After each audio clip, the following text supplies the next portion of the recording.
दहेज कभी खुशियों की गारंटी नहीं दे सकता। एक सुंदर सी कन्या अनामिका कॉलेज में अपना ग्रेजुएशन पूरा करती है, तभी उसकी मुलाकात एक लड़के राहुल से होती है। राहुल भी बहुत स्मार्ट और माता पिता का आज्ञाकारी बेटा है। दोनों एक दूसरे को पसंद करने लगते हैं।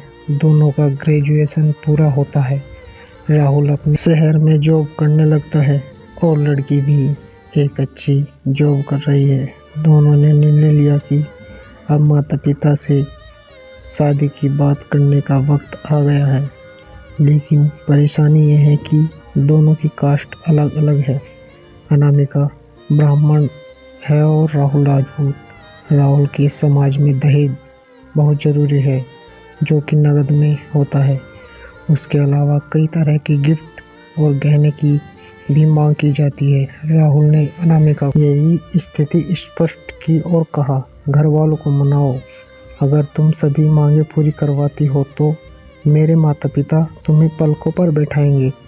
अनामिका ने अपने माता पिता से यह बात कही। अनामिका के माता पिता को यह बात पसंद नहीं थी, पर अनामिका की जिद थी कि अगर मुझे दहेज दोगे तो मेरी इज्जत बढ़ेगी। अनामिका के माता पिता सक्षम भी थे। बिना मांगे भी अनामिका को बहुत कुछ दे सकते थे, पर उन्हें इस तरह के दहेज की मांग करने वाले लोग पसंद नहीं आ रहे थे। लेकिन माता पिता अनामिका की खुशी चाहते थे। उन्हें यह डर था कि कहीं उनकी बेटी ये ना सोचे कि वे अपनी बेटी को कुछ देना नहीं चाहते, इसलिए उन्होंने सभी शर्तें मानी। शादी में राहुल को कार, फ्लैट, फर्नीचर के साथ 50 लाख नकद दिए गए। साथ ही अनामिका को गहने भी दिए गए और सभी रिश्तेदारों को गिफ्ट्स और कपड़े भी दिए। शादी बहुत धूमधाम से की गई, कोई कमी नहीं छोड़ी गई। अनामिका को मन ही मन यह गुमान था कि कास्ट अलग होने के बावजूद माता पिता ने उसकी शादी ससुराल के हिसाब से की।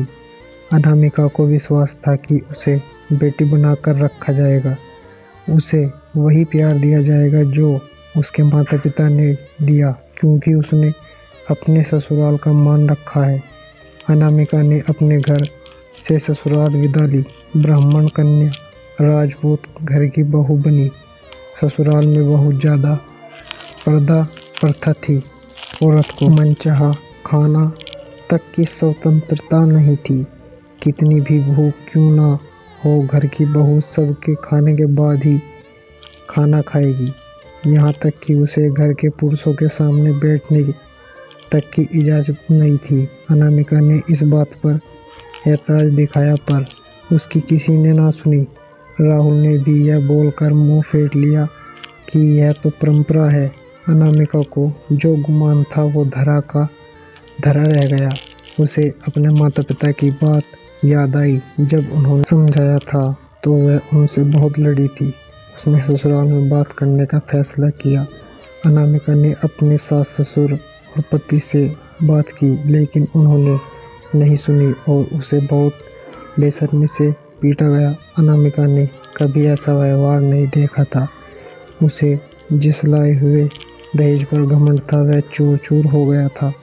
अनामिका को माता पिता से बात करने की शर्म महसूस हो रही थी और इसी कश्मकश में एक दिन अनामिका ने आपको ख़त्म कर दिया। माता पिता को जब यह पता चला तो उन्हें अपनी गलती का एहसास हुआ कि वक्त रहते समझा होता तो बेटी साथ होती।